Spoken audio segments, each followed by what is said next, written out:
Mi nombre es Walter Arias. Vamos a ver el tema del desarrollo de los papers bibliográficos. Como ya lo habíamos tratado en sesiones pasadas, un paper bibliográfico puede ser de varias formas. Una es la monografía, en la cual un autor habla de un tema, es decir, hace una revisión teórica de un tema, aludiendo modelos teóricos, fundamentos filosóficos, antecedentes, autores, obras representativas, investigaciones actuales, etc. En una monografía, entonces, un autor simplemente habla acerca de un tema y obviamente lo pone por escrito.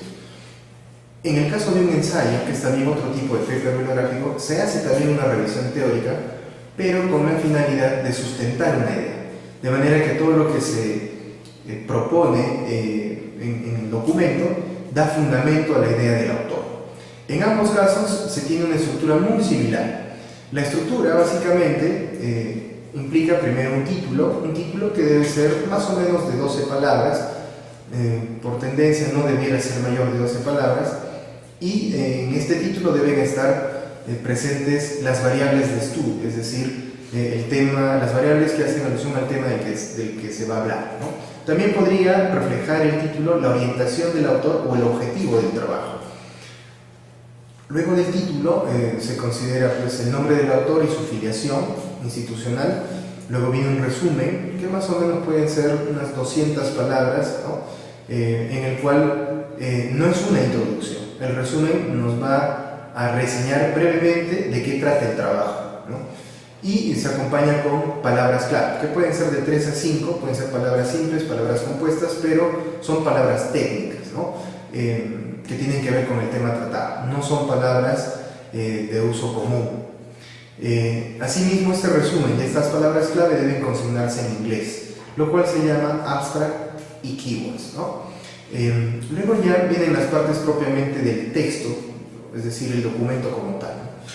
En la parte de la introducción, lo que se suele hacer es abordar el tema de manera general y ir acotando el tema hacia el contexto en el cual el autor está planteando las ideas, ¿no? Es decir, en nuestro caso, un contexto regional o nacional o latinoamericano. En la introducción, entonces, se va de lo general a lo particular. Se puede comenzar con los antecedentes del tema y, por lo general, en la introducción se concluye con el objetivo. El autor presenta el objetivo del estudio, ¿no? Es decir, el estudio teórico. ¿Para qué está haciendo esa revisión teórica o ese ensayo? Luego viene la parte del desarrollo. En la parte del desarrollo es donde el autor presenta justamente, concatenando con lo anterior, las teorías que pueden tener un orden cronológico, los autores, las obras más representativas. Se puede hacer ahí un análisis de los temas y luego ya vendría en esa parte expositiva los estudios más recientes, ¿no? Como lo más actual, continuando justamente con esa tendencia de lo general a lo particular y de lo más antiguo a lo más reciente, ¿no? Una manera de trabajar esto es primero haciendo lectura, evidentemente, de autores representativos, obras clásicas que han marcado hitos en el desarrollo del tema, es decir, que han marcado una orientación, que han hecho un aporte muy significativo dentro de un campo determinado de estudio, que es justamente el que el autor escoge o está asumiendo. Y luego de haber leído, pues uno cuando lee, por lo general, identifica las ideas más relevantes, ¿no? Por ejemplo, subrayándolas, por ejemplo, colocándole señalizaciones, etc. Una vez que uno tiene identificadas estas ideas, se puede hacer uso de la técnica del fichaje. El fichaje es una técnica que consiste en, a cada idea que yo voy retomando, se le ubica en una ficha bibliográfica, donde se colocan las referencias del texto de donde yo estoy sacando el dato, que en el caso de ser un libro, se tiene que consignar el título del libro, el nombre del autor, la fecha en que se ha publicado el libro, la última fecha de edición, el lugar de edición y la editorial. En el caso de ser un artículo, es decir, un trabajo publicado en una revista, se considera el nombre del autor, el año de publicación de la revista, el título del artículo, el nombre de la revista, el volumen de la revista, el número de la revista y la paginación, es decir, en qué página inicia el artículo y en qué página termina. Colocar estos datos en las fichas bibliográficas es importante porque luego van a ser usados en la parte final de las referencias. Entonces, en estas fichas uno tiene el dato del libro, los datos referenciales del libro y las ideas del autor. Teniendo estas fichas, uno, para poder escribir, una técnica para iniciarse en esto es que a la hora que uno ya tiene el texto y está sentado frente al computador, lo que puede hacer es ir transcribiendo esas ideas. Pueden ser 20, 30, 50, 80 ideas que saca uno de distintos autores, pueden ser varias de un mismo autor, pero las tiene uno consignadas en el documento. Cuando uno ya las tiene puestas allí, una técnica que se puede usar es la de justamente sistematizar los datos. En función de qué es lo que yo quiero hacer, puedo ir dándole cierto orden y puedo ir viendo cuál va primero, cuál va después. Ahora, ese es el material en crudo. El autor no debe contentarse con solo colocar citas, sino que debe procesarlas. Ese procesamiento implicará que muchas de estas citas, la gran mayoría en realidad, deben ser parafraseadas. Parafraseadas implica que yo pongo con mis palabras lo que dice el autor, como vimos en el tema del citado de fuentes. Y dejar, si se desea, algunas citas que van a ir literalmente. Por eso es importante también consignar la página de donde se toma la idea, porque si se da el caso que yo voy a colocar una cita literal, necesito tener a la mano la página de la cual yo la he sacado. En la ficha bibliográfica entonces debería ir también la página, ¿ya?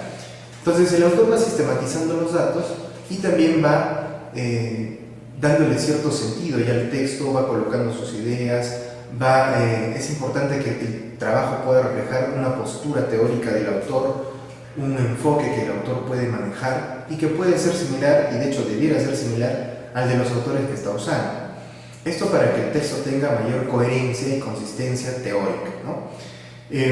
Durante esta etapa de exposición, luego vendría una parte de discusión, donde ahí se puede entrar a la controversia, es decir, a la comparación de ideas entre distintos autores, comparación de ideas entre el autor y los autores que ha leído, puede comparar datos de lo que dice el autor con otros estudios, etc.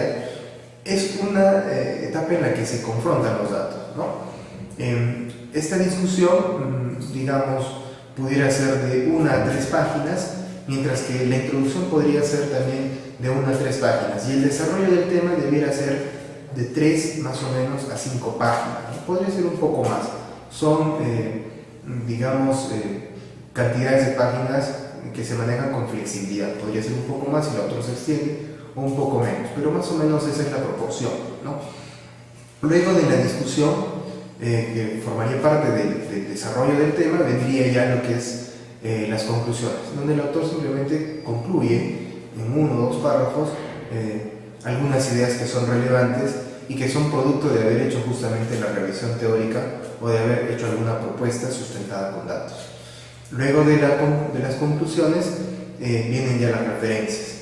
Las referencias hacen alusión a que uno debe colocar las fuentes de todo autor que haya citado. Si yo cité un autor en la parte de la introducción, de la exposición o de la discusión del tema, tendrá que estar en la parte de referencias. Otros autores usan también lo que se llama bibliografía. La bibliografía se diferencia en el sentido de que yo puedo no haber citado un libro, pero sí lo he leído, y eso se puede considerar como bibliografía.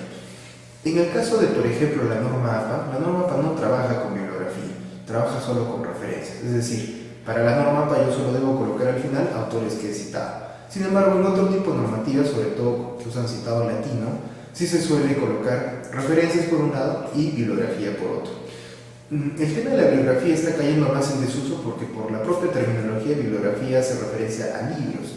Si yo quisiera consignar revistas o páginas web, los autores suelen usar nombres como hemerografía o webgrafía, lo cual en realidad no tendría mucho sentido hacer la distinción, porque por ejemplo con la norma APA uno ordena a los autores alfabéticamente independientemente de si es un libro, un artículo, una conferencia o una página web, ya que la manera de consignar los datos es lo que nos va a indicar si se trata de un libro, un artículo o de la fuente que fuere, ¿no? Entonces, la norma APA nos dice solo se trabaja con referencias, pero considerando que puede haber algunos autores que deseen colocar bibliografía, las diferencias se han señalado en este video. Como digo, la norma APA no trabaja con bibliografía, sino solamente con referencias. Eso sería todo. Muchas gracias.